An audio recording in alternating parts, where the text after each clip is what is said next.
ఆ గోవిందుని ఆశీస్సులు మీ అందరికీ ఉండాలని మనస్ఫూర్తిగా కోరుకుంటూ నాకు కొన్ని ఫోన్ కాల్స్ రావడం జరిగింది.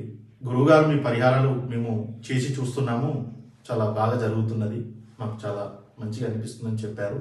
చాలా సంతోషం అండి. అలాగే నాకు చెప్పి పర్వాలేదు ఇంకో 10 మందికి మీరు షేర్ చేయండి. మన పరిహారాలు, మన రెమెడీస్ అనేది అందరికీ తెలియాలి. నేను ప్రతిరోజు ఏదో ఒక రెమెడీ చెప్తూనే ఉంటాను. మీరు నచ్చితే ఇంకో నలుగురికి షేర్ చేయండి. ఈరోజు లక్ష్మీదేవి సంతోషంగా ఉండి, లక్ష్మీదేవి మీకు కటాక్షం, లక్ష్మీదేవి ప్రసన్నం మీకు జరగాలి అంటే ఒక రెమెడీ చెప్తున్నాను.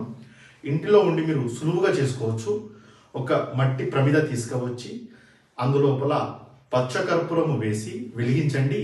జ్యోతి వస్తుంది. అందులో 9 లవంగాలు ఒక్కొక్కటి చొప్పున వేసుకుంటూ ఓం త్రీం స్వాహ, ఓం త్రీం స్వాహ అనే మంత్రాన్ని జపించండి. ఇది కేవలం సాయంకాలం మాత్రమే చేయాలి. ఇలా చేసి చూడండి.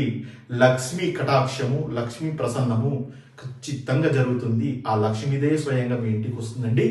గోవిందా గోవింద.